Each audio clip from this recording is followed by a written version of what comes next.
pertanyaan kepada Prof. Winarno. Tadi pertanyaan dari Pak Advendi Kristiandaru sudah dijawab kayaknya secara langsung oleh Prof. Win. Jadi saya membacakan pertanyaan dari teman yang lain, dari Unsil ini, ya, dari Mas Diki Tri Junior. Pertanyaannya adalah, bagaimana mengevaluasi Penjas untuk anak SD yang belum bisa mengoperasikan semacam Google Classroom, Google Form, dan sebagainya? Seperti apa secara teknis untuk mengevaluasi sikap, pengetahuan, dan keterampilan untuk anak sekolah dasar? Terima kasih, Bro. Baik, terima kasih. Tampaknya yang mudah ditaruh di akhir itu ya untuk backup itu ya. Jadi berapa di chatnya sudah saya cek, ada Mbak Yayu Agustina, Mas Zulfikar Lumajang, Mita Susana, baru Mas Diki dari Unsil, apresiasi Ahmad Hasan Basri yang dari SMA Al-Islah Surabaya, ternyata itu sudah melakukan. Jadi connect dengan yang disampaikan Mas Diki, bagaimana cara menyikapi saat sekarang Google Classroom mau nggak ngerti belas gitu ya. Nggak apa-apa, ini situasi yang memang bukan by design, sehingga harus kita lakukan upaya-upaya tertentu untuk bisa tadi online itu menjadi bagian penting, apalagi anak-anak sekarang ya. Saya kira anak-anak sekarang, kalau saya generasi jadul itu sudah tidak seksi lagi, tidak lebih dari 51. Artinya usia saya itu sebetulnya pendatang baru di era milenial. Pemiliknya siapa? Sebelum usia 30 ini pemiliknya. Nah, seringkali malah anak-anak kita yang di SD itu lebih banyak ngerti HP dibanding yang tua. Sehingga itu yang perlu diselaraskan. Yang mau harus belajar mestinya yang tua. Karena yang tua yang adaptasi dengan yang muda. Seperti tadi Cak Darso yang dari UNESA itu ada pertanyaannya. Jadi apa yang harus kita lakukan? Tadi sudah disampaikan oleh dua pemateri, Cak Hasan atau Cak Nur Hasan dan Kang Adang. Kalau misalnya online susah, ya lewat pendampingan. Kalau di sekolah dasar tentu anak-anaknya tidak jauh dari sekolah itu radiusnya. Sehingga kalau kondisinya sudah hijau seperti di Madiun, sudah adalah bentuk grupnya. Jadi kunjungan guru ke grup, kalau itu misalnya bisa dikelompokkan jadi 4 atau 5 lokasi, itu sebetulnya bisa ditangani. Tapi bagi saya sebenarnya itu harus dimulai menggunakan teknologi. Karena mereka hidup di era sekarang. Era yang dari manapun kita bisa hadir, seperti hari ini seluruh Indonesia bisa hadir. Nah, kalau nggak kita lakukan, kalau guru-gurunya terlambat melakukan, maka itu akan kesulitan ke depannya. Jadi tadi persoalan yang muncul di luar Mas Diki yang dari Unsil, itu yang Surabaya, Mas Hasan Basri itu sudah melakukan. Tapi begitu masuk HP semua full memorinya.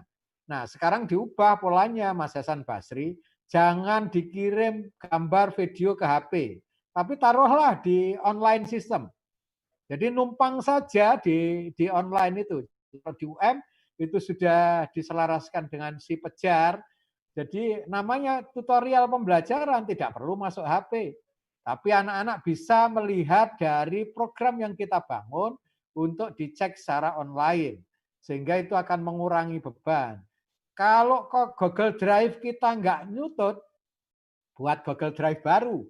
Misalnya dengan nama mata pelajaran kelas 1, kelas 2, kelas 3 masing-masing. Sehingga dengan alamat Gmail yang berbeda ada kelasnya itu, kapasitas kita akan naik. Sehingga itu salah satu cara yang bisa kita lakukan untuk meningkatkan kualitas layanan kita. Jadi kalau kembali ke Mas Diki, kebetulan orang tuanya nggak bisa, anaknya belum kenal, pembelajaran online harus kita siapkan. Jadi ruangnya Google Classroom kita siapkan, alamat Google Drive kita berikan, sehingga mereka tinggal klik saja masuk ke situ. Itu cara-cara yang bisa dilakukan. Kalau itu masih sulit karena HP-nya jadul misalnya, ya yang istimewa, yang bisa dilakukan secara umum, yang tidak bisa ditangani khusus. Seperti COVID ini hal khusus ini, nggak bisa enggak.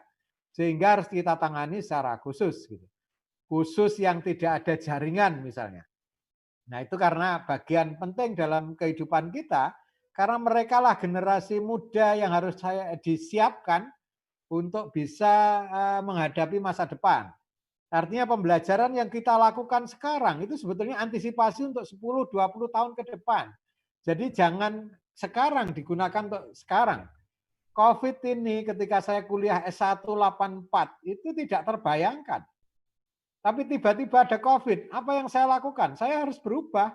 Saya harus menyesuaikan dengan situasi, saya harus banyak buka YouTube, saya harus cek jurnal internasional, sehingga itu perubahan-perubahan itu yang memperkaya wawasan saya. Nah, kalau saya nggak mau melakukan, saya nggak mau membimbing anak-anak, saya kadang-kadang terbayang di saat COVID seperti ini, dosen-dosen yang mohon maaf usianya 50 tahun ke atas, biasanya secara teknis, teknologi kesulitan. Nah, anak-anak kita yang kuliah di UNESA, di UM, di UNSIL, di UPI, di UNES, di tempat lain, itu kan harus lulus juga. Nah, tugasnya dosen apa? Ya, aktif, ada bimbingan kelompok, di grup WA, dibuat Zoom yang difasilitasi oleh rektor perguruan tinggi masing-masing. Kalau di UNESA ya Cak Hasan lah gitu. Itu yang bisa online, sehingga dengan cara itu anak-anak tetap bisa berkarya.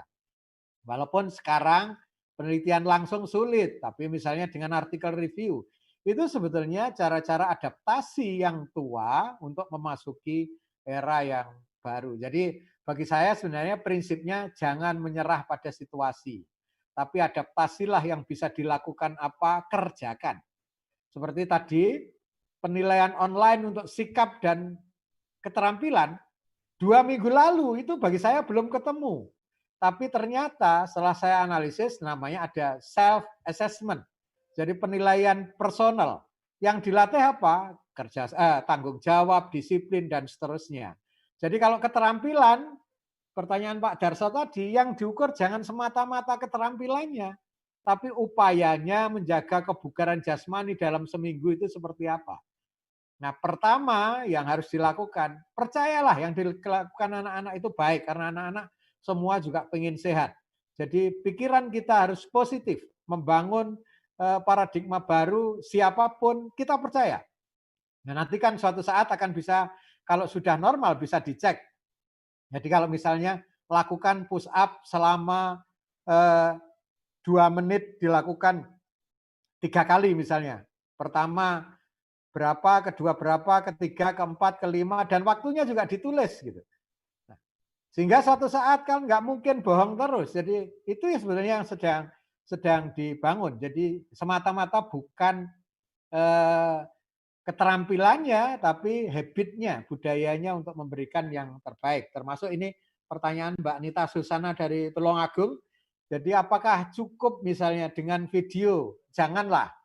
Video kan nggak mungkin kita misalnya dalam memberikan materi pelajaran misalnya 1 jam terus merekam dengan video, HP-nya nggak kuat. Tapi kita membuat dia misalnya pokoknya setiap minggu harus melakukan aktivitas tertentu. Jadi poinnya bisa besar, bentuk aktivitasnya misalnya tadi saya contohkan permainan bola besar, mereka boleh menggunakan bola basket, boleh bola voli, boleh sepak bola dan seterusnya. Itu untuk memberikan keluasan mereka untuk bergerak, pikiran-pikiran mereka untuk eksplor, sehingga kreativitas mereka juga akan muncul. Jadi ini sekaligus jawab pertanyaan yang muncul di kolom chat. Jadi ketika Mas Yanu yang dari Banyuwangi juga sama. Jadi kalau daring nggak mungkin, kalau anak SD ya mulailah pendampingan dengan luring. Tapi tadi tetap protokol COVID itu harus tetap diikuti. Sehingga gerak itu bukan semata-mata menjadi tujuan, tapi itu medianya. Targetnya apa? Mereka tetap sehat. Sehingga saya ketika ngomong ini ingat gayanya Prof. Adang. Jadi gerak adalah kebutuhan kita. Sehingga tidak bisa ditawar lagi. Setiap Sabtu atau Minggu itu saya juga melakukan goes. Dari kampung ke kampung, hari ini 41,5 kilo. Itu artinya pembiasaan itu menjadi penting. Sehingga gerak merupakan kebutuhan. Bukan kalau sudah profesor nanti jadi sastra olahraga, itu jadi terbalik itu.